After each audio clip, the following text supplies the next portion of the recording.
Hi guys, this is Greg Doyle. This is Eat, Sleep, Boxing, Repeat.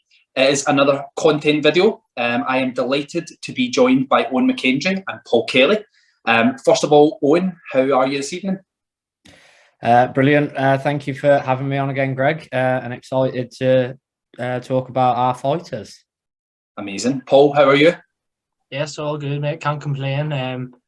Ready to discuss who we think. Well, I'm not going to give the title away. I'll let you do that. But yeah, I'm excited for this discussion anyway. Excellent. Guys, we're really excited. We're here tonight. We're discussing Britain's next pay-per-view stars. This is the fighters that we believe are going to take over the British platform and become pay-per-view stars. In recent and current times, we have fighters like Anthony Joshua, Tyson Fury, Dillian Whyte, Derek Chisora, number of fighters who are carrying the pay-per-view platform. But tonight we want to talk about who is going to be our next stars. Owen, I'm going to come to you. First of all, I think all three of us, we've maybe got one or two fighters in mind. Owen, I want to find out who your first fighter is, and I want to find out why. So the first one I'm going for is Adam Azim under the Boxer banner. I think the start to his career has been quite frightening, to be fair. He's just icing. I think he's had 1 points fight, and the rest he's just icing everyone. Last time out, when he secured the youth title, he's just obliterated. Can't remember his name. I think he was French or Belgian, but he's just absolutely obliterated him. His left hook is brutal. His amateur pedigree, he was always going to have a decent professional career. Obviously, we've seen with the likes of Anthony Fowler, where they've had the brilliant amateur careers but haven't hit the ground running in the pros. So it's always sort of touch and go. But I think with Azim's amateur pedigree, Shane McGuigan's confident in his ability, and some of the statements they've made early on is being backed up by his performances. He's one of the hottest prospects in Britain. There was a fight for his signature, and you can just see. I'm not sure what your opinions are on him, but I really think he's what you know when you see someone 2-3 fights in their career and you look at him and go, he's special, he's got something, and I think that's Azim. Yeah, I think that's a really good shout, Owen. I think that when you look at these pay-per-view fighters, you need to look at talent, entertainment, you need to think of following. This boy's got it all. He's on the Boxer platform, like we said. He's very flashy. He's got those fast left hooks. He's got power in them. He's got a great following. And, he's someone that Sky are really building towards the future. So I think that's a really, really good shout. Definitely one that I want to keep an eye on. And yeah, I can't really complain about that one. Paul Kelly, we're going to come on to you. I want to find out who your first fighter is. Yeah, first I just want to say I completely agree with what Owen said there. I think he's hit the nail on the head. Not right now, and maybe not for another year or two, but definitely in the future I'll see him headlining pay-per-view shows. But yeah, my first potential future pay-per-view star is actually a more established pro, I would say, as he's had 19 fights, but he's still only 25, and that is of course Daniel Dubois. He's 18-1. 17 KOs. The one loss, obviously, we do know is come to Joe Joyce. And if you kind of look at it now, that's kind of aged quite well because Joe Joyce is on the cusp of a world title shot against the biggest and best in the division. Yeah, as I said, I think the key for me here is the fact that Dubois is a heavyweight and that he's only 25. Yes, he doesn't necessarily have the outlandish personality, and he's not a trash talker or anything, but he kind of just lets his fist do the talking. If I've said this in the past, see if Dubois just did like no media and came in like that Mike Tyson thing, walk into the ring, ice someone in a round or two, and then get back out, he could be an absolute star. I think that, the thing here that kind of edged me towards picking Dubois is just the age factor and the fact that, yes, he's not a pay-per-view star yet. He has headlined big shows before, we know that, and I'm sure he will do in the future. I know he's fighting on the Fury Chisora undercard as well, isn't he? I think he is in Spurs. But it's only a matter of time until we see Dubois properly headlining these shows in his own right at 25. Even if it's not for another 2 or 3 years, he's going to be one of the features of the heavyweight division once Joshua, Fury, Usyk are all gone. It's going to be someone like Daniel Dubois who's going to take over. And yeah, I think he'll be Britain's next big pay-per-view star, definitely in the heavyweight division anyway. I think that's a great shout, Paul. Number one, he's a heavyweight. Everyone loves a heavyweight. Everyone loves a guy who can knock people out. As you said, yes, he's back on December 3rd. He is taking on Kevin Lerena, as far as I'm aware of. If we want to throw something out there, not a lot of people are going to agree with it, but Daniel Dubois is world champion at the moment. Whether we like that or whether we don't, he is WBA regular heavyweight champion of the world at the moment. He is well thought of by Queensberry. He could headline a show tomorrow. So I really can't argue with that one at all. And I think that one's got massive potential to come to fruition. I feel we're really under pressure to keep up with you guys because those are two really great examples. I think for me, I'll start off with an established one. Mine's is Joshua Buatsi. Joshua Buatsi, I think that Matchroom have pushed him very far. I think if he can get himself active and he's got a big win in him and he wins a version of the world title, I think that Matchroom will try and make him a pay-per-view star immediately. He's had some tough fights along the road. I think Craig Richards has shown that he would give anyone absolute horrendous night's work. He done it with Dimitri Bivol, who it was a very close fight. Bivol has now went on to beat Canelo, hasn't he? Paul Kelly, you'll be delighted.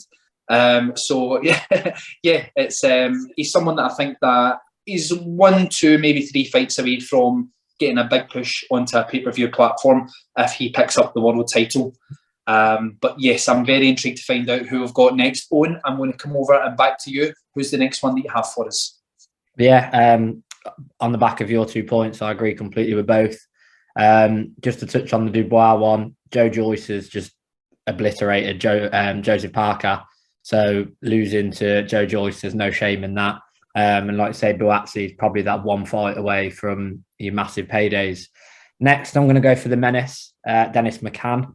I think Dennis McCann's been managed brilliantly so far by Queensberry. He's slowly building a good following up. He talks a good game, but he's also walking a good game at the moment. He's shown he can do a bit of both. You know, he's had some dominant points victories and he's also had some flashy knockouts. His last fight out, James Beach Jr. Now, that might not be a name that everyone knows, but James Beach Jr. is a tough man. He's a very tough fighter. So for Dennis McCann to take him out in 8 rounds, I thought was a bit of a statement that he's ready to step up. So he's got those statement knockouts. He's got a personality. His interviews are brilliant. He likes to touch on the fact that he's got sort of like a gypsy background. We've seen what happened with Billy Joe Saunders, Tyson Fury.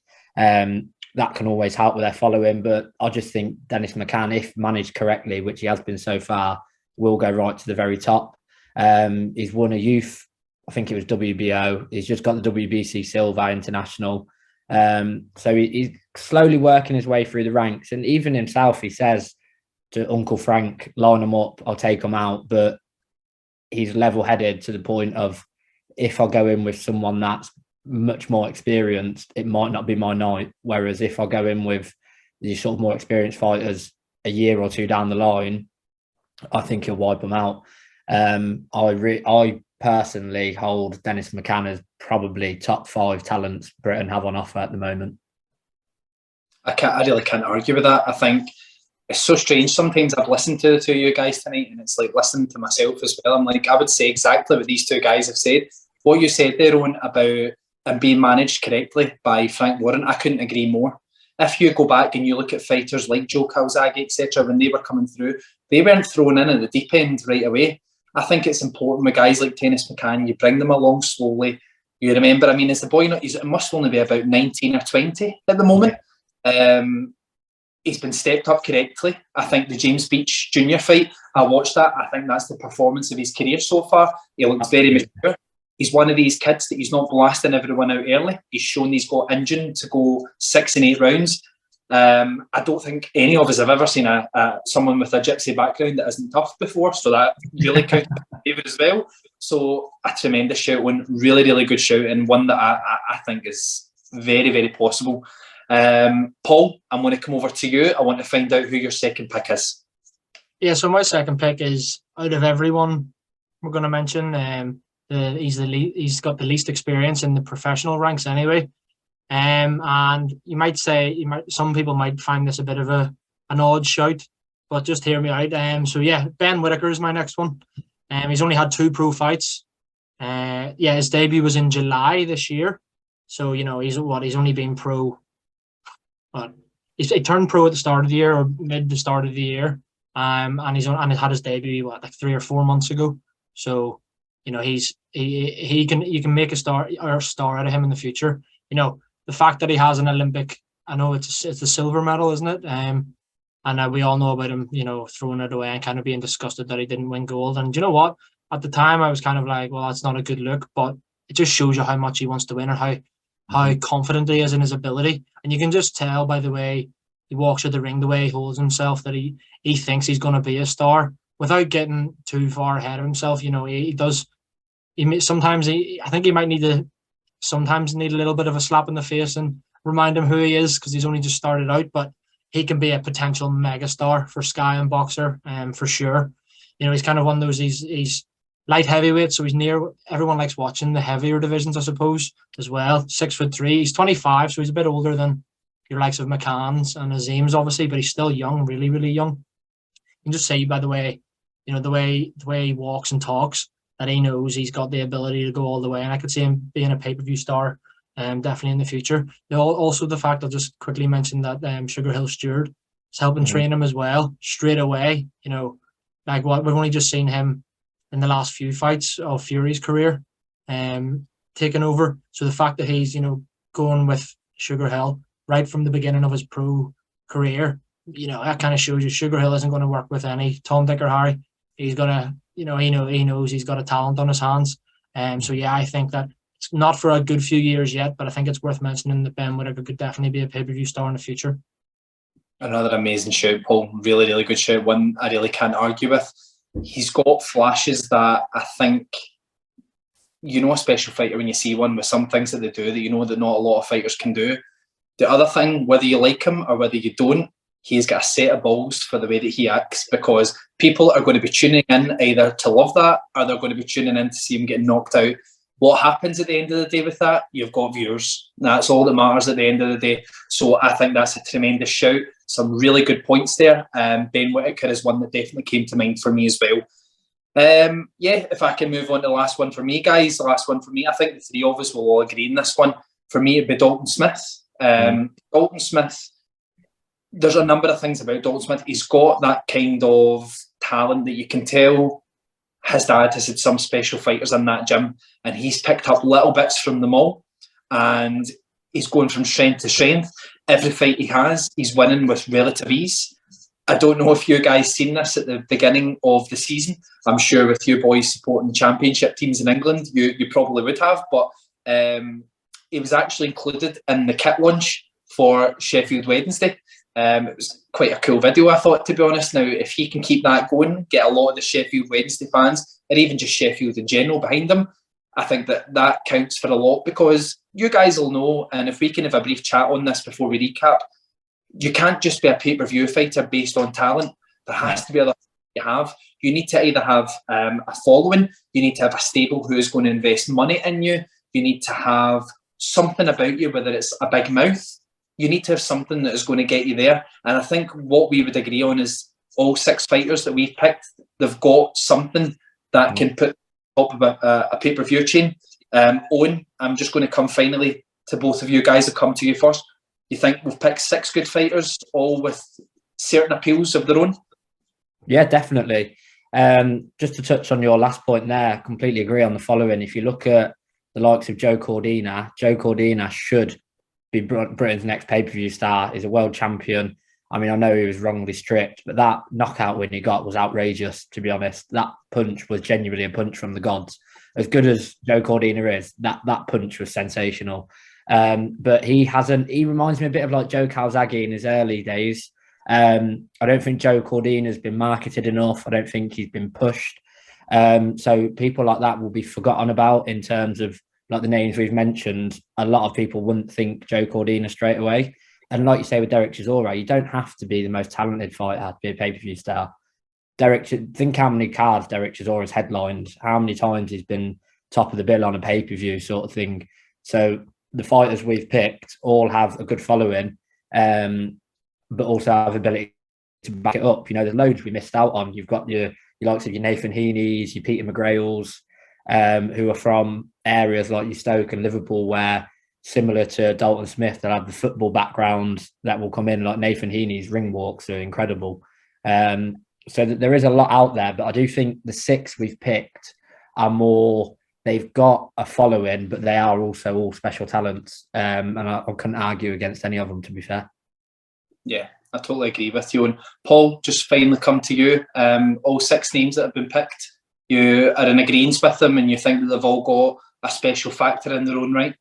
Yeah, 100%. I think if you can make a different case for each of the 6, you look at Azim, and he's only 20, so he's one of the youngest there, and arguably has put on the flashiest knockouts, just the way he boxes. And you hear more about Adam Azim in the boxing world than you do some world champions from Britain, which just shows you, the promotion thing and all. So it is all about how they're promoted, where they're from. Yeah, I think the 6 that we've looked at, each in their own right, could go on to be a real pay-per-view star in the future. Some will come earlier than others. Your likes of Boatsy and Dubois might come in the next couple of years, depending on if they get the right fights and win world titles, etc. And then obviously going forward, your Azims, your Whitakers, your McCanns, all of them, and your Smiths. Yeah, I could see them being not as soon as Dubois and Boatsy, but definitely going forward. Yeah, definitely megastars. Yeah, absolutely, guys. Owen, Paul, thank you so much for joining me tonight. Everyone, that was Britain's next pay-per-view stars. Just to recap the 6 names, they were Adam Azim, Dennis McCann, Daniel Dubois, Ben Whittaker, Dalton Smith, and Joshua Boatsy. Thanks again, guys. I'll speak to you again soon. And this is ESBR Boxing. Take care.